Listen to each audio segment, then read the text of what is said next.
Vamos embora? Meu povo, vamos prosseguir daqui, olha só. Quando eu abro a Constituição e vejo que todos são iguais perante a lei, a primeira informação que nós vamos tirar daqui... Bora lá? Quando eu abro a Constituição e vejo todos são iguais perante a lei, a primeira informação que nós vamos tirar é a fundamentação do princípio da isonomia. Mas acompanhe o texto comigo, porque ele vai me trazer outra informação importantíssima. Olha o que ele diz. Todos são iguais perante a lei, sem distinção de qualquer natureza, tá? Sem distinção de qualquer natureza, garantindo-se aos brasileiros e aos estrangeiros residentes no país a inviolabilidade de alguns direitos, como o direito à vida, à segurança, à igualdade, né? A liberdade. É o seguinte... Esse texto me apresenta também os destinatários dos nossos direitos fundamentais. E se você observa, tá? O destinatário é a quem se destina os nossos direitos fundamentais. A Constituição diz que primeiro aos brasileiros, e meu bebê, quando eu falo aqui brasileiro, você interpreta brasileiro nato e brasileiro naturalizado, porque a Constituição não fez distinção sobre isso, né? Aos brasileiros, aos estrangeiros, residentes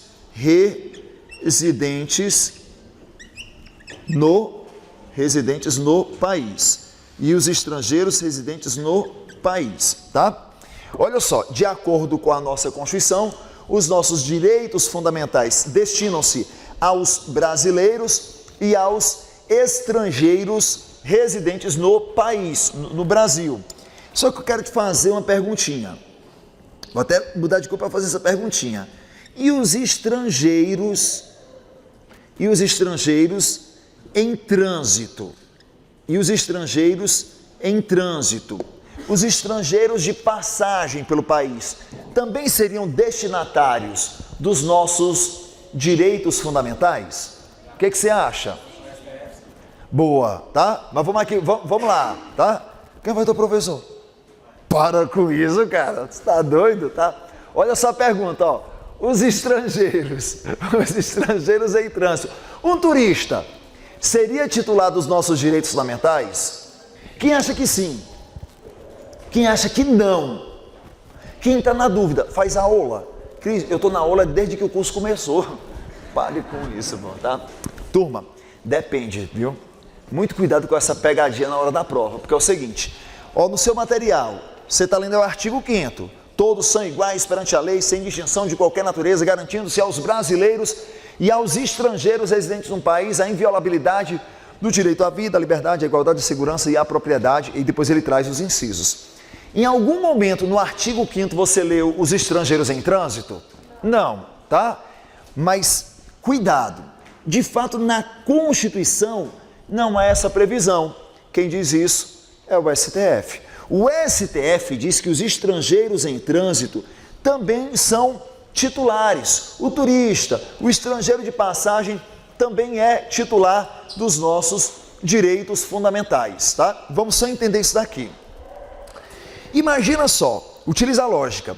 Um turista passando férias aqui. Imagina que ele estava aqui em Pirinópolis, passando férias, passando o final de semana, pediu um peixinho, tá? O peixinho veio estragado. Ele passou mal e foi levado ao SUS. Eu pergunto, esse turista será atendido pelo SUS? Tem direito à saúde? Sim. Um turista no Brasil tem direito fundamental à vida? Tem. Oxe, é turista. Vamos matar? Não, tá? Tem direito à vida. Um turista, tá? Foi preso ilegalmente. Ele pode ou não pode contratar um advogado? Ele pode ou não pode impetrar um habeas corpus? Pode. Imagina só, o turista veio para a Chapada dos Veadeiros, para um momento de relaxamento, né? E diz assim, caralho, bicho, esse é o meu céu, né? Quero ficar aqui. Ele pode ou não pode comprar uma propriedade lá na Chapada dos Veadeiros? Pode, tá? Então perceba que o turista também tem direitos fundamentais. Apesar de não estar previsto na Constituição, o STF diz que ele tem direitos fundamentais. Agora toma cuidado, tá? quando o STF diz que o turista, ou seja, o estrangeiro em trânsito, ele é titular ou ele é destinatário dos direitos fundamentais, o STF não diz que ele é titular de todos os direitos fundamentais ou dos mesmos direitos fundamentais que um brasileiro nato. Vou perguntar, um estrangeiro pode votar aqui no Brasil? Não. O estrangeiro pode se candidatar a prefeito, governador, presidente? Não, tá? Então perceba que ele é titular de direitos e não de todos e não dos mesmos. Mas por que eu estou fazendo essa separaçãozinha? Meu bebê, sabe qual é o grande problema do concurseiro? Eu vou lhe dizer. O concurseiro muitas vezes erra a questão, não é porque ele não conhece o assunto, tá? Porque, mais uma vez, tudo que você precisa para a sua prova, a gente vai passar aqui para você, as informações, as dicas, como é que você tem que marcar. Sabe qual é o grande problema? É que muitas vezes, na hora da prova, o concurseiro fala com quem não deveria falar. Sabe com quem? Com a prova. É o enunciado da questão que vai dizer o que você tem que marcar. E muitas vezes o aluno não fica atento, cara, pelo amor de Nossa Senhora das carreiras policiais, tá? Na hora da prova, fique atento ao enunciado da questão, porque eu vejo muito aluno errando por bobagem. Eu vou fazer 3 perguntinhas para você aqui e eu vou ser a banca, tá? Ó o bizu, a minha pergunta é a pergunta da banca, então responda o que a banca está lhe perguntando. Por exemplo, qual é a religião oficial do Brasil hoje, né? Qual é a religião oficial do Brasil hoje? Pois é, olha só, você sabe o assunto, mas respondeu que não foi perguntado. Olha a pergunta que foi feita. Qual é a religião oficial do Brasil? É laico. Laico não é religião, o Estado é que é laico, entendeu? Olha só, qual é a religião oficial do Brasil hoje? Hoje, no Brasil, nós não temos religião oficial. Por que não temos uma religião oficial? Porque o Estado é laico. Não faz sentido a religião laica, né? Não existe. O que existe é um Estado laico. Mas quem disse laico sabe o assunto. Entendeu? Ele sabe que o nosso Estado é laico, mas caiu exatamente na pegadinha da banca. Porque a pergunta não é que tipo de Estado, é que tipo de religião é oficial. Então hoje nós não temos uma religião oficial porque o nosso Estado é considerado um Estado laico. Quer ver mais uma? Olha a pegadinha, tá? Quem é que pode, eu vou dar a resposta também para depois você me ajudar, tá? Quem é que pode impetrar, propor um habeas corpus? Qualquer pessoa, essa é a resposta, tá? Eu vou de novo. Quem é que pode propor um habeas corpus? Beleza, eu quero confirmar com você. Quem é que pode propor um habeas corpus? Então deixa eu fazer uma pergunta para você. Se qualquer pessoa pode propor, uma criança pode propor um habeas corpus? Pode, tá? É qualquer pessoa. Um louco pode propor um habeas corpus? Pode. Eu já impetrei vários. Pode, tá? Qualquer pessoa pode, tá? Sabe o que acontece? Você aprende... Vixe, bicho, quase que agora eu enfio meu pé aqui, ó. Você aprende que qualquer pessoa... Não, deu, aqui deu, tá? Qualquer pessoa pode propor habeas corpus, tá? E aí na hora da prova, a banca diz assim, ó, uma criança... Aí sabe o que o aluno faz? E o juiz vai conceder? Bebê, aí outra pergunta. Se o juiz vai conceder ou se vai, não vai... A pergunta é quem é que pode entrar? Qualquer pessoa. Até um incapaz, uma criança, um estrangeiro, qualquer pessoa. Eu não tenho certeza que o juiz vai conceder. Aliás, nós todos aqui, né, que somos absolutamente capazes, propondo, eu não tenho a certeza que o juiz vai me dar, vai me conceder, entendeu?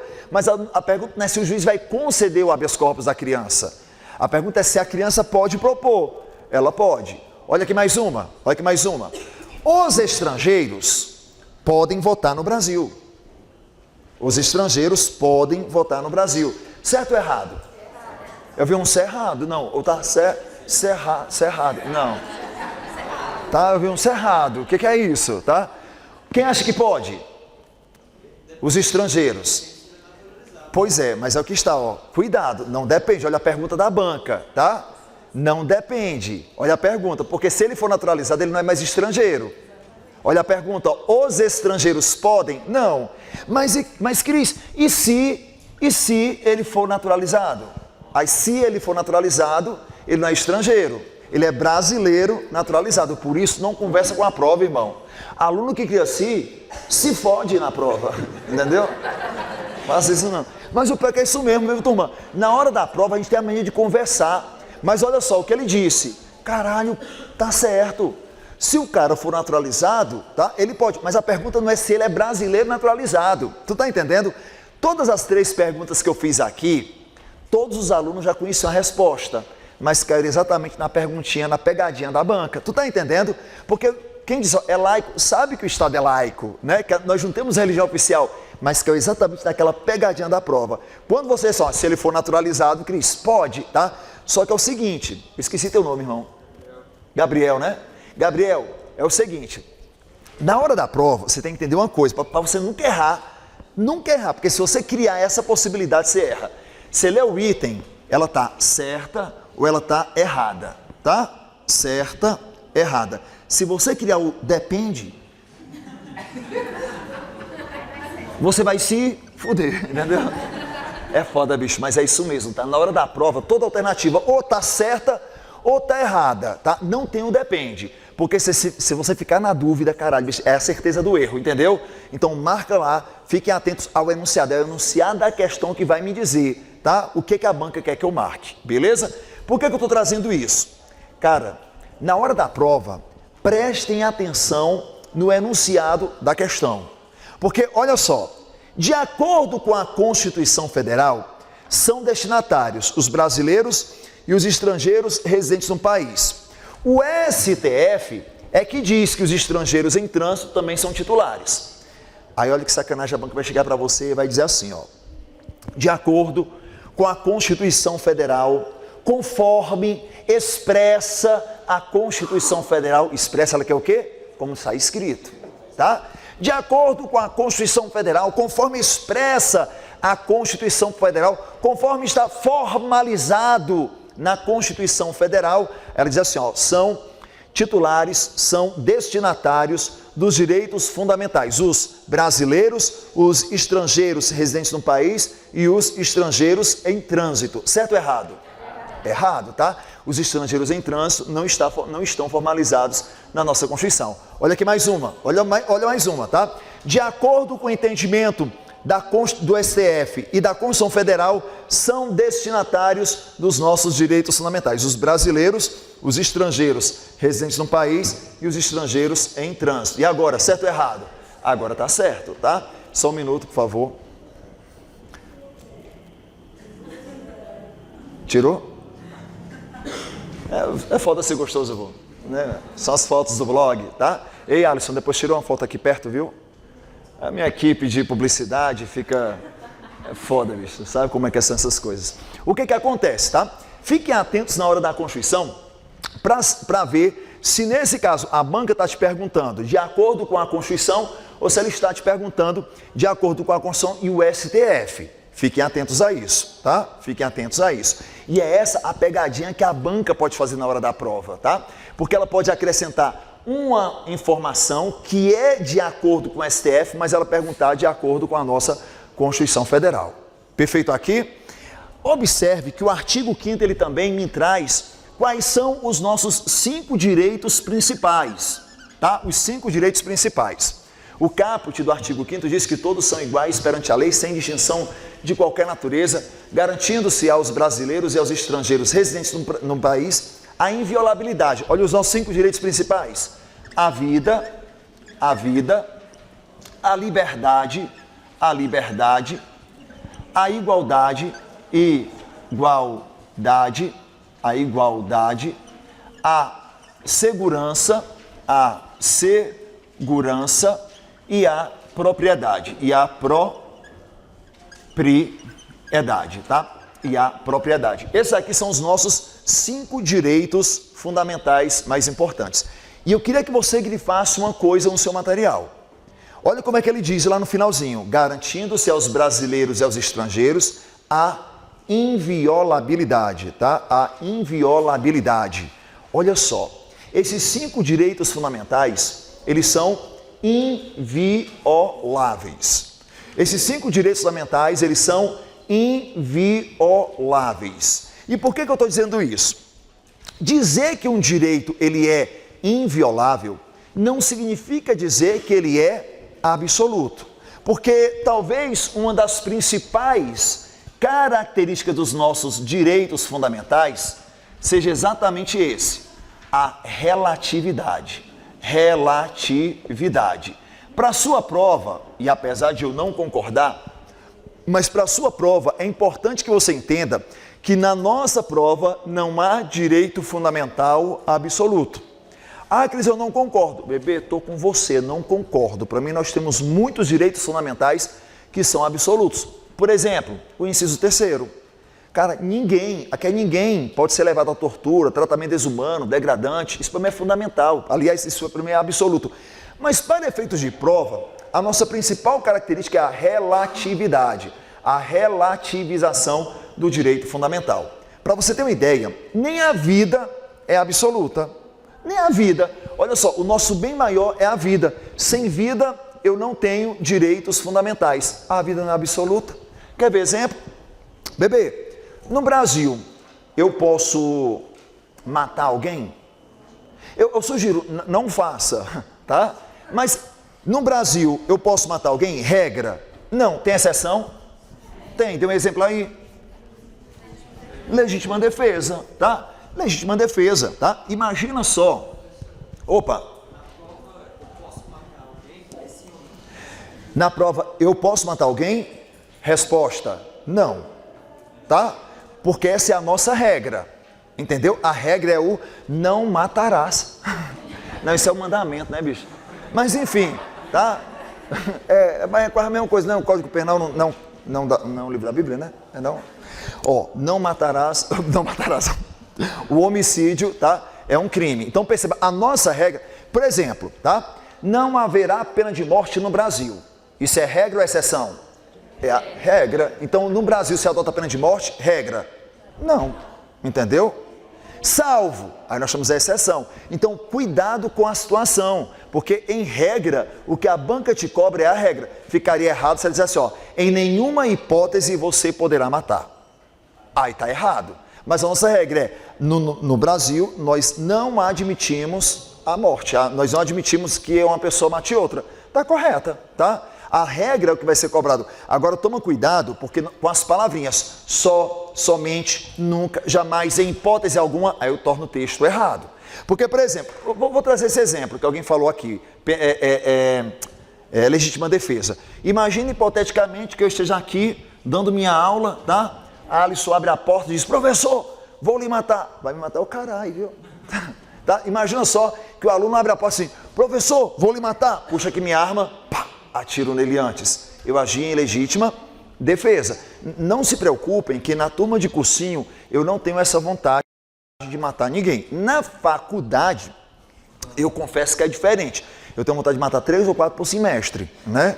Mas no cursinho não, tá? No cursinho não tem esse estresse não. Aliás, a minha última turma de graduação, que foi lá na Faculdade Salesiano, cara, eu juro que assim, eu também não entendi a ameaça do aluno, porque eu reprovei ele, aí ele disse que no outro dia, como é que ele disse? Que ele ia me matar e no outro dia eu ia acordar com a boca, eu não entendi como é que ele ia me matar. Era, bicho, você vai ver. Um dia desse você vai acordar morto. Como é que eu ia acordar morto? Eu fiquei pensando nessa história, mas enfim, tá? Mas, cara, por que eu reprovei? Tinha uma justificativa. O cara tirou a nota muito baixa. Só que eu não sei, não decoro o nome e nota de aluno. Aí o aluno chegou assim, professor, pelo amor de Deus, arredonde minha nota para um 8 para eu passar, pelo amor de Deus. Quando um aluno geralmente pede para arredondar uma nota, é porque faltou ali meio ponto. Irmão, nem eu quero ficar de final. Se eu posso dar um ponto para não ficar de final, eu dou, entendeu? Só que o aluno chega assim, professor, arredonda para um 8, eu disse, oxe, meu, vamos lá, arredondar agora, vamos passar dos professores, no sigilo. Aí quando ele chega lá assim, professor, arredonde, você tirou quanto, filho? Um 3. Ou é só arredondar. Vá se lascar, seu porra, né? Aí eu reprovei, aí lá se vem ele, professor, vou lhe matar. Aí eu puxo minha arma, atiro nele antes, só que a legítima defesa pode ser de terceiros, né? É quando, por exemplo, um sujeito atira no outro para defender o terceiro. Imagina só, Gabriel, já delegado da Polícia Federal, né, Gabriel? Eita caralho, né? Gabriel, delegado, vem armado para a sala de aula. Eu não venho armado para a sala de aula, né? Eu não venho armado para a sala de aula. Olha como é que seria uma legítima defesa de terceiro. Eu aqui, tranquilamente, dando minha aula, um aluno abre a porta, professor, vou lhe matar, percebo eu que estou sem armas, mas Gabriel se levanta muito rapidamente e diz, jamais deixarei que isso aconteça, né, Gabriel? Puxa a sua arma, atira no indivíduo para me salvar. Agiu em legítima defesa, tá? Olha só o direito à vida como é relativizado. No Brasil, eu posso abortar no Brasil? Eu não. Não mesmo, né? Mas é possível em alguma situação um aborto no Brasil? Nós temos algumas situações em que o aborto é permitido no Brasil, que o aborto é legal no Brasil. Por exemplo, o aborto necessário, quando é para salvar a vida da mãe, né? O aborto, quando a gravidez foi resultado de um estupro. Isso também é permitido no Brasil, é legalmente permitido no Brasil. O aborto do feto anencéfalo, né? É possível também, né? O feto anencéfalo, nós temos também uma possibilidade da retirada do feto. Claro, tem que ter o acordo da mãe, tem que ser analisado por uma junta médica, mas são abortos que são legais. A vida não é absoluta. Eu vou voltar na pena de morte. O Brasil, regra, adota a pena de morte? Tem exceção? Qual? Caso de guerra, né? Guerra declarada. Então perceba que mesmo que a Constituição me traga vários direitos, a vida, que é o nosso bem maior, não é absoluto. Tudo pode ser relativizado. Beleza? Toma cuidado com isso. E aí, na hora da sua provinha, meu bebê, tome muito cuidado com algumas palavras. Tipo, nunca, jamais, sempre, apenas, em hipótese alguma, isso acontecerá. Toma cuidado, coça um pouquinho ali a orelha, porque esses termos muito absolutos, que não tem exceção nenhuma, caralho, bicho, tem tudo para estar errado na hora da sua prova, tá bem? Eu vou começar, diga lá, Gabriel.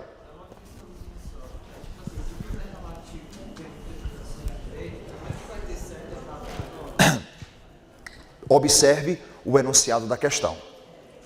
É o enunciado da questão que vai lhe dizer, tá? Tudo é relativo, inclusive a relatividade. Tudo é relativo, inclusive a relatividade. Porque perceba que direito, ela não é uma matéria exata. O direito não é exata, o direito é subjetivo. É diferente de uma matemática, é diferente de uma, sei lá, matérias da engenharia, da física, que a coisa é muito, é isso. O direito não. Cara, olha, eu sou advogado há 15 anos, eu sou advogado trabalhista há 15 anos, meu escritório é um escritório trabalhista. Deixa eu só dizer uma situação. Irmão, nós temos situações, só concentrar, bebê, ó. Nós temos situações em que a ação é a mesma, os pedidos são os mesmos, a história é, sei lá, 30 funcionários da mesma empresa. A gente propõe a ação, basicamente o que a gente vai mudar é a qualificação do sujeito, porque até a empresa que a gente está processando é a mesma, né? Os pedidos são os mesmos, só que eu vou qualificar o João, a Maria, o Pedro, vou qualificar, só isso. A gente propõe a ação e vai distribuir. Tem uma estagiária minha chamada de Rauana, né? Rauana, ela já chega para mim ou triste ou alegre a partir da distribuição. Ela protocola as ações, aí assim, Cris, a ação do João, não sei, hipótese, tá? A ação do João foi proposta e caiu na segunda vara, professor. Olha que maravilha, hoje tem ou não tem café? Né? Tem, né? Ou então essa, Cris, mas olha só que sacanagem, bicho. Cara, é a mesma ação, o mesmo pedido, o mesmo fundamento, mas a ação de Mariazinha caiu, sabe aonde? Porra, bicho, caiu na 12ª, professor. Tu sabe como é que é o juiz de lá, né? Ó, é foda, né? É isso. O direito ele é muito subjetivo. Não significa que porque você propôs a ação ganhou 2 milhões, ela vai propor a mesma ação e ela da outra vara vai ganhar também 2 milhões. Não é foda? É muito subjetivo. Por isso que o direito ele é complexo, porque nós estamos trabalhando não é com números, mas com pessoas. E cada caso é um caso. Por isso que, em regra, o que se é cobrado é a norma geral. Só tome cuidado se a banca diz que essa é a única possibilidade. Não, no direito existe muitas possibilidades, beleza? Por isso que o direito é complexo. Mas olha comigo, eu quero que você marque aí comigo o inciso 2º. Vamos começar com esse, tá? Eu vou começar a fazer aqui algumas marcaçõezinhas com você, viu? Algumas marcaçõezinhas. Tá bem? Eu vou marcar aqui algumas coisinhas com você. É o seguinte, inciso 2º, que é o princípio da legalidade. Princípio da legalidade. E aqui eu vou dar um foco na legalidade sob uma perspectiva ampliativa mesmo. Olhe comigo o texto, tá? Ninguém é obrigado a fazer ou deixar de fazer alguma coisa, senão em virtude de lei. Só que o princípio da legalidade, ele deve ser visto sob algumas perspectivas. Cara, o princípio da legalidade, como eu disse há pouco, a depender da prova que ela é cobrada, ela vai ter sentido diferente. Eu vou lhe trazer um exemplo, tá? O princípio da legalidade, na prova de direito constitucional ou numa prova que o direito é individual, significa aquilo que não se proíbe, se permite fazer. Aquilo que não é proibido, nós vamos entender como permitido. Na prova de direito constitucional, na prova de direito administrativo, e daqui a pouquinho, como todos vocês serão servidores públicos, já tomam posse desse pensamento, né? Receba esse shalom, né? Recebeu? Pronto, tá? Já vai visualizando, bebê. Porque eu quero, saber o que? É que em breve você já pegue meu número e diz assim, professor, Cris, olha só, deu certo, eu passei, vim aqui em Anápolis para pegar 3 garrafas de uísque. Eu venho, viu? Eu venho, tá? Bicho, é porque o meu café é mais potente, entendeu? Tô brincando, eu sou muito fraco para bebida. Para quem me conhece sabe disso. Cara, eu sou tão fraco, se eu tomar 2 ou 3 para mim é o suficiente. 3 grades de cerveja, eu já... já tô caindo ali, tontinho, né? Mas só quero uma coisa, por favor. Como eu sei que essa turma será uma aprovação geral, vamos deixar já deixar uma coisa combinada? Vamos agendar os dias de festa? Todo no mesmo dia. Vamos se lascar. Nada de festa coletiva. Eu quero individual. Todo dia diferente, entendeu? Passo logo já o mês aqui em Anápolis. Todo dia eu vou almoçar e jantar na casa de alguém, né? O que acontece? Já o princípio da legalidade na prova de direito administrativo é diferente. Você, como servidor público, só faz... Cara, isso aqui é importantíssimo para você, tá? Você só faz aquilo que a lei te manda fazer. Você só faz aquilo que a lei te manda fazer. Isso é para, sabe o quê? Para te livrar, para te proteger, servidor público, do arbítrio estatal. Porque é o seguinte, ó, cara, daqui a alguns dias, você vai passar na sua prova de concurso, e tem umas redações aqui. Você vai passar na sua prova de concurso, aí você vai assinar o seu termo de posse. Lá no seu termo de posse, vai dizer o seu nome e qual a função, quais são as suas atribuições no serviço público. Isso é importantíssimo, sabe por quê? Porque isso vai te dar exatamente aquela ordem. Eu só faço o que a minha lei manda eu fazer, tá? Eu só faço o que a lei me mandar fazer. Isso é importantíssimo. Sabe por quê? No serviço público, você pode utilizar desse sistema de legalidade para não abusarem de você, né? Ô, bebê, faça uma coisa, né? Você chegou agora, passou no concurso público, chegou agora. Vamos combinar com uma coisinha? Porque eu estou esperando daqui a pouco uma reunião na minha sala.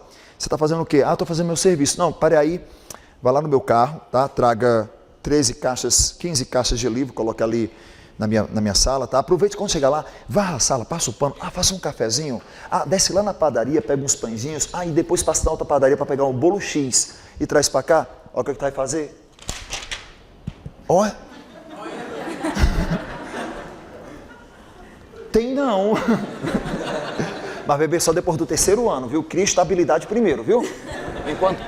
Enquanto isso vai obedecendo, entendeu?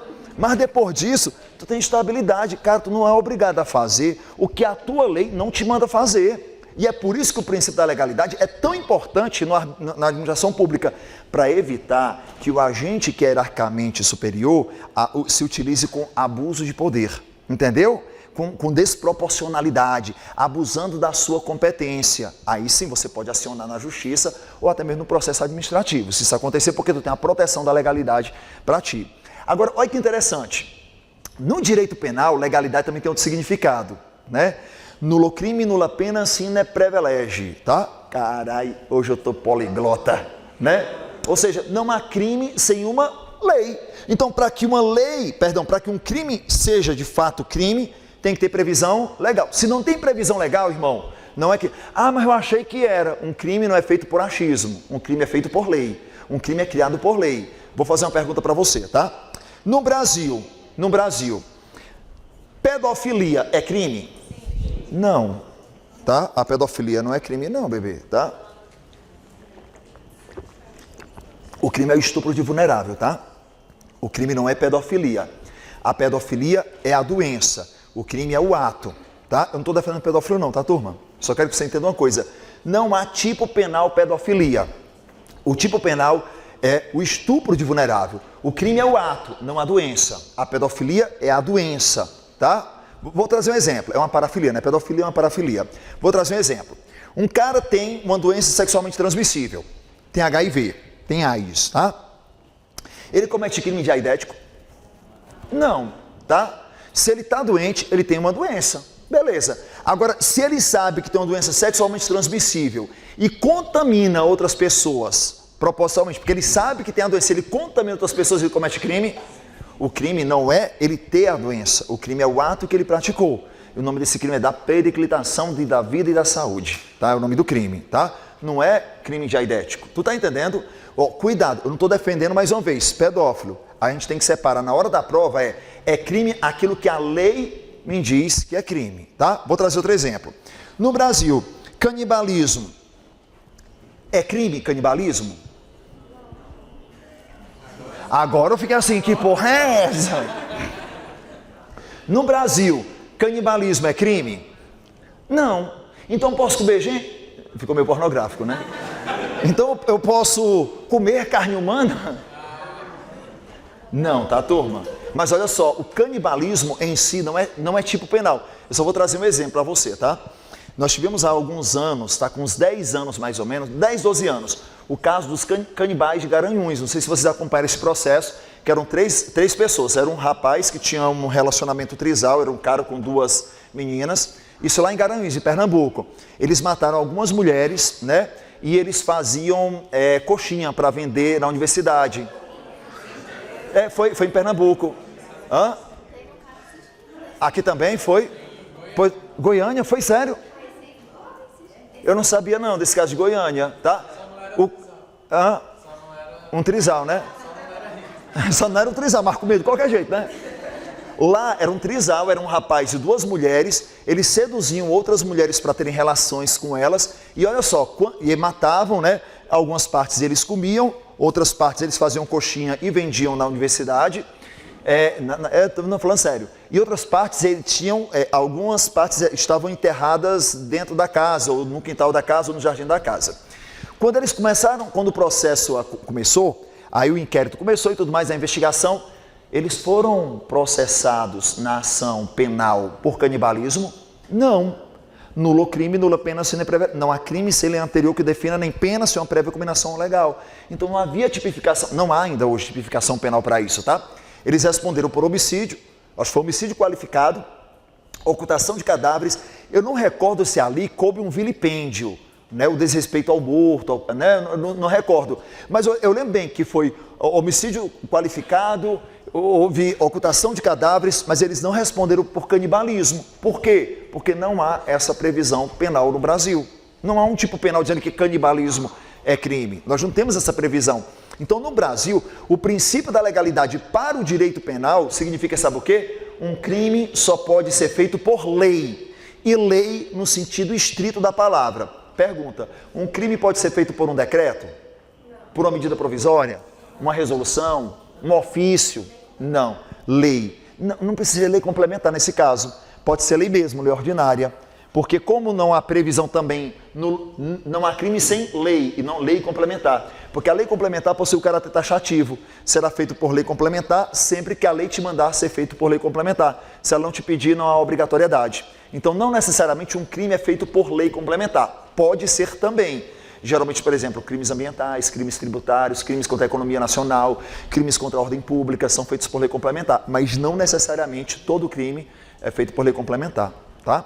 O que acontece? O princípio da legalidade seria um tema interessante. Olha só, um outro que eu quero que você marque. Inciso 4º. Inciso 4º, tá? Inciso 4º. Inciso 4º, ele diz que é livre a manifestação,